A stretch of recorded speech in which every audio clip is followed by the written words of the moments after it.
ಕೂಡ ನಿಮ್ಮದೇ ಆಗಿರ್ತಕ್ಕಂಥ ಯೂಟ್ಯೂಬ್ ಚಾನಲ್ ಸ್ಟಡಿ ವಿತ್ ಪರಶುರಾಮ್ಗೆ ಸ್ವಾಗತವನ್ನು ಕೋರ್ತೀನಿ. 9ನೇ ತರಗತಿಯ ಎಸ್ಎ2 ವಾರ್ಷಿಕ 2023ಕ್ಕಾಗಿ ಸಮಾಜ ವಿಜ್ಞಾನದಲ್ಲಿ ನಾವು ಕಲಿಕಾ ಚೇತರಿಕೆ ಬಹು ನಿರೀಕ್ಷಿತ ಪ್ರಶ್ನೆಗಳನ್ನು ನೋಡೋಣ. ತಾವೆಲ್ಲರೂ ಕೂಡ ಬಹಳಷ್ಟು ಬಹು ನಿರೀಕ್ಷಿತ ಪ್ರಶ್ನೆಗಳನ್ನು ನೋಡಿದ್ದೀರಿ, ಇದರ ಲಾಭಗಳನ್ನು ಸಹಿತ ತಾವುಗಳು ಎಲ್ಲರೂ ಕೂಡ ಪಡೆದಿದ್ದೀರಿ ಅಂತ ಹೇಳ್ತಾ ರಾಜ್ಯ ಪಠ್ಯ ಪುಸ್ತಕಗಳ ಒಂದು ಬಹು ನಿರೀಕ್ಷಿತ ಪ್ರಶ್ನೆಗಳ ವಿಡಿಯೋ ಲೈನ್ ಅಪ್ ಮಾಡಿದ್ದೀವಿ. ಆ ವಿಡಿಯೋನ ಸಹಿತ ತಾವು ತಪ್ಪದೇ ನೋಡಬೇಕು. ದಯಮಾಡಿ ವಿಡಿಯೋನ ಲೈಕ್, ಶೇರ್ ಹಾಗೂ ಸಬ್ಸ್ಕ್ರೈಬ್ ಮಾಡಲು ಮರೆಯದಿರಿ. ನಿಮ್ಮ ಒಂದು ಲೈಕ್, ನಿಮ್ಮ ಒಂದು ಶೇರ್ ನಮಗೆ ಬಹಳಷ್ಟು ಮೋಟಿವೇಶನ್ ಅನ್ನು ತಂದು ಕೊಡ್ತದೆ. ಸೊ ರಾಜ್ಯ ಪಠ್ಯ ಪುಸ್ತಕಗಳ ಬಹು ನಿರೀಕ್ಷಿತ ಪ್ರಶ್ನೆಗಳ ವಿಡಿಯೋ ಬೇರೆ ಇದೆ, ಅದನ್ನು ಸಹಿತ ನೋಡಿ ಅಂತ ಮತ್ತೊಮ್ಮೆ ಹೇಳ್ತಾ ನೋಡೋಣ ಕಲಿಕಾ ಚೇತರಿಕೆಯಲ್ಲಿ ಯಾವೆಲ್ಲ ಪ್ರಶ್ನೆಗಳು ಬರ್ತಾವೆ ಅನ್ನೋದನ್ನು. ಸೊ ಫಸ್ಟಿಗೆ ಇತಿಹಾಸದಲ್ಲಿರ್ತಕ್ಕಂಥ ಆಧಾರಗಳ ಬಗ್ಗೆ ನೋಡ್ಕೊಡ್ರಿ. ವಿಶೇಷವಾಗಿ ಪುರಾತತ್ವ ಆಧಾರಗಳು ಮೋಸ್ಟ್ ಇಂಪಾರ್ಟೆಂಟ್ ಅದ. ಮುಂದೆ ಈ ಪ್ರಾಕ್ತನ ಆಧಾರಗಳು ಮತ್ತು ಸಾಹಿತ್ಯ ಆಧಾರಗಳ ನಡುವಿನ ಏನೆಲ್ಲ ವ್ಯತ್ಯಾಸಗಳನ್ನು ಕಾಣ್ತೀವಿ. ಮುಂದೆ ಇರ್ತಕ್ಕಂಥದ್ದು ಕಾಲರೇಖೆಯಲ್ಲಿ ಘಟನೆಗಳನ್ನು ಗುರುತಿಸ್ತಕ್ಕಂಥದ್ದು. ಕೆಲವೊಂದಿಷ್ಟು ಘಟನೆಗಳನ್ನು ವರ್ಷಗಳನ್ನು ಕೊಡ್ತಾರೆ, ಅವುಗಳನ್ನು ತಾವೇನು ಮಾಡಬೇಕಾಗ್ತದೆ, ಕಾಲರೇಖೆಯಲ್ಲಿ ಗುರುತಿಸ್ಲಿಕ್ಕೂ ಕೂಡ ಪ್ರಶ್ನೆಗಳು ಕಲಿಕಾ ಚೇತರಿಕೆಯಲ್ಲಿ ಬರ್ಬೋದು. ಮೋಸ್ಟ್ ಇಂಪಾರ್ಟೆಂಟ್ ಆದ ಕಾನ್ಸ್ಟಾಂಟಿನೋಪಲ್ ನಗರ ವಶ ಮಾಡಿಸಿಕೊಳ್ಳಿಕ್ಕೆ ಕಾರಣ ಏನು? ಉಳಿಗಮಾನ್ಯ ಪದ್ಧತಿ ಬಗ್ಗೆ ನೋಡ್ಕೊಡ್ರಿ.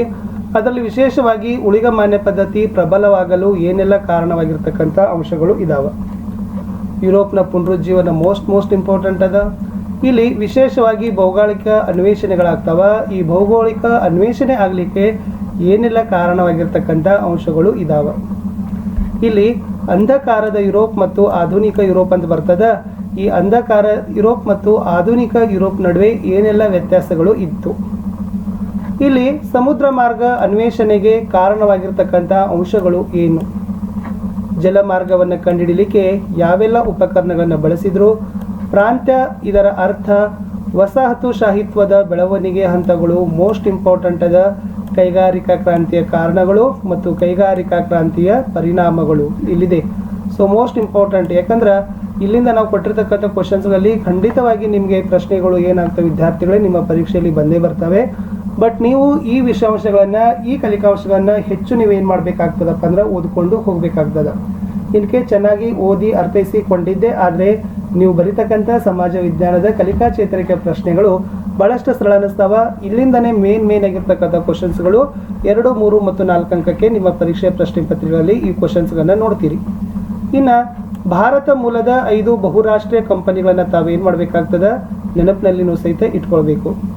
ಕೆಲವೊಂದಿಷ್ಟು ಕಾಯ್ದೆಗಳು ಬರ್ತಾವೆ ಇಲ್ಲಿ. ಆ ಕಾಯ್ದೆಗಳು ಯಾವ ಕಾಯ್ದೆ ಯಾವ ಅಂಶಗಳನ್ನು ಒತ್ತಿ ಹೇಳ್ತದ ಅನ್ನೋದನ್ನು ಸಹಿತ ನೆನಪಿಟ್ಕೋಬೇಕು. ಅಮೇರಿಕಾ ಕ್ರಾಂತಿ ಮತ್ತು ಫ್ರಾನ್ಸ್ ಕ್ರಾಂತಿ, ವಿಶೇಷವಾಗಿ ಫ್ರಾನ್ಸ್ ಕ್ರಾಂತಿ ಮೇಲೇನೆ ಅಮೇರಿಕಾ ಕ್ರಾಂತಿ ಪ್ರಭಾವವನ್ನು ಬೀರ್ತದೆ. ಹಾಗಾದ್ರೆ ಆ ಅಮೇರಿಕಾ ಕ್ರಾಂತಿ ಫ್ರಾನ್ಸ್ನ ಕ್ರಾಂತಿ ಮೇಲೆ ಯಾವ ತರನಾಗಿ ಪ್ರಭಾವವನ್ನು ಬೀರಿತು ಅನ್ನೋದನ್ನು ಸಹಿತ ನೆನಪಿನಲ್ಲಿ ಇಟ್ಕೊಳ್ಬೇಕು. ವಿಶೇಷವಾಗಿ ಫ್ರಾನ್ಸ್ ಕ್ರಾಂತಿಯಲ್ಲಿರ್ತಕ್ಕಂಥ ಸಾಮಾಜಿಕ ಸ್ಥಾನಮಾನ ಹೇಗಿತ್ತು, ಇಟಲಿಯ ಏಕೀಕರಣ, ಜರ್ಮನಿ ಏಕೀಕರಣ, ವಿಶೇಷವಾಗಿ ಬಿಸ್ಮಾರ್ಕನ ಬಗ್ಗೆ ತಾವು ನೆನಪಿನಲ್ಲಿ ಇಟ್ಕೊಳ್ಳೇಬೇಕು. ಇಷ್ಟು ವಿದ್ಯಾರ್ಥಿಗಳನ್ನ ನಾವೇನು ಮಾಡ್ಬೋದು ಅಂದ್ರೆ ಇತಿಹಾಸ ವಿಷಯದಲ್ಲಿನ ಏನೊಂದು ಸುಮಾರು 22ರಿಂದ 24 ಮಾರ್ಕ್ಸ್ಗಳ ಇತಿಹಾಸದಲ್ಲಿ ಕ್ವಶನ್ಸ್ಗಳು ಬರ್ತಾವಲ್ಲ, ಇಲ್ಲಿಂದ ನಾವು ಪ್ರಶ್ನೆಗಳನ್ನು ನಾವು ಏನು ಮಾಡ್ಬೋದು, ನಿರೀಕ್ಷೆಗಳನ್ನು ಮಾಡ್ಬೋದು. ಇವು ಬಹಳಷ್ಟು ಮೋಸ್ಟ್ ಇಂಪಾರ್ಟೆಂಟ್ ಆಗಿರ್ತಕ್ಕಂಥ ಕಲಿಕಾ ಚೇತರಿಕೆ ಪ್ರಶ್ನೆಗಳು ಇತ್ತು.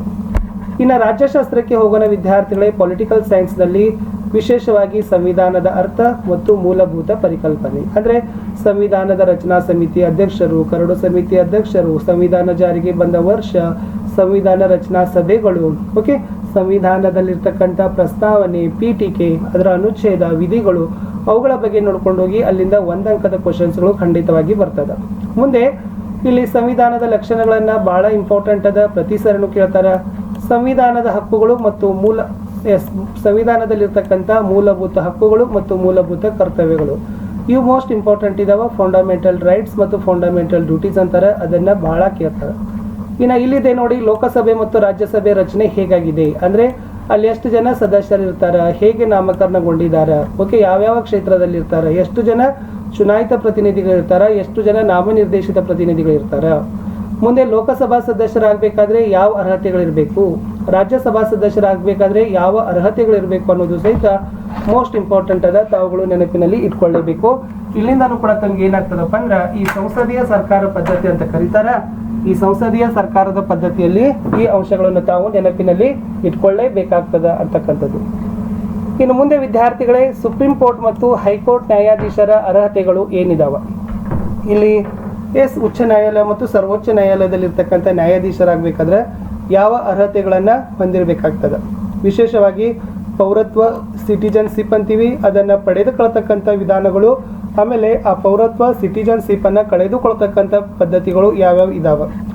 ರಾಷ್ಟ್ರೀಯ ಚಿಹ್ನೆಗಳ ಬಗ್ಗೆ ನೆನಪಿಟ್ಕೊಡ್ರಿ. ವಿಶೇಷವಾಗಿ ರಕ್ಷಣಾ ಪಡೆಗಳು ಬರ್ತಾವ, 2ನೇ ಪಡೆ ಅಂತ ಕರೀತಾರಲ್ಲ.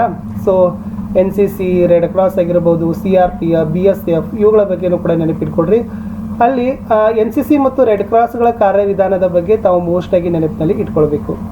ಸಮಾಜಶಾಸ್ತ್ರದಲ್ಲಿ 1-2 ಕ್ವಶನ್ಸ್ ಬಹಳ ಇಂಪಾರ್ಟೆಂಟ್ ಅದ. ಕುಟುಂಬದ ಲಕ್ಷಣಗಳು, ವಿಶೇಷವಾಗಿ ವಿಭಕ್ತ ಮತ್ತು ಅವಿಭಕ್ತ ಕುಟುಂಬದ ನಡುವಿನ ವ್ಯತ್ಯಾಸ, ಆಮೇಲೆ ಈ ಕುಟುಂಬ, ಶಾಲೆ ಮತ್ತು ಸಮಾಜ ಒಂದಕ್ಕೊಂದು ಹೇಗೆ ಪೂರಕವಾಗಿದ್ದಾವೆ ಅನ್ನೋದು ಸಹಿತ ಇಂಪಾರ್ಟೆಂಟ್ ಇದಾವೆ. ಈ ಕ್ವಶನ್ಸು ಕೂಡ ಬರ್ತದೆ.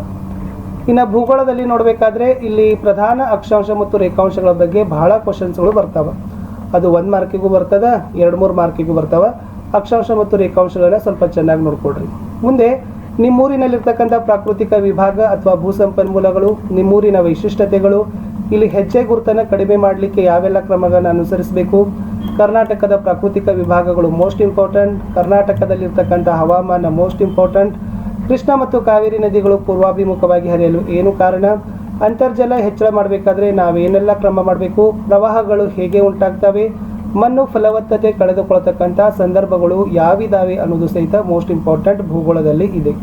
ಮುಂದೆ ಮಣ್ಣಿನ ಸಂರಕ್ಷಣೆಯನ್ನು ಹೇಗೆ ಮಾಡಬೇಕು, ರಾಬಿ ಮತ್ತು ಖಾರಿಫ್ ಬೆಳೆಗಳು ಯಾವುವು, ಅದರ ನಡುವಿನ ವ್ಯತ್ಯಾಸ, ಕರ್ನಾಟಕದ ವಿವಿಧ ಸ್ಥಳಗಳಲ್ಲಿ ಯಾವೆಲ್ಲ ಖನಿಜಗಳು ಸಿಗ್ತಾವ ಅನ್ನೋದನ್ನು ಸಹಿತ ನೆನಪಿನಲ್ಲಿ ಇಟ್ಕೊಳ್ಬೇಕು.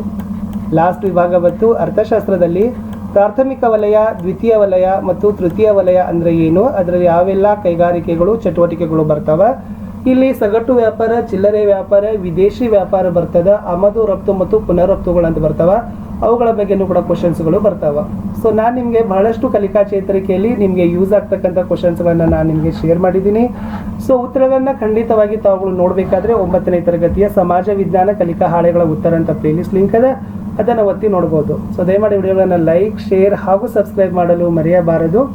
ನಮ್ಮದೇ ಆಗಿರ್ತಕ್ಕಂಥ ಇನ್ನೊಂದು ಯೂಟ್ಯೂಬ್ ಚಾನಲ್ ಅದ SP ಕ್ರಿಯೇಷನ್ಸ್ ಅಂತ, ಅದರ ಲಿಂಕನ್ನು ಸಹಿತ ವಿಡಿಯೋದ ಡಿಸ್ಕ್ರಿಪ್ಷನ್ ಬಾಕ್ಸ್ನಲ್ಲಿ ಹಾಕಿದ್ದೀನಿ.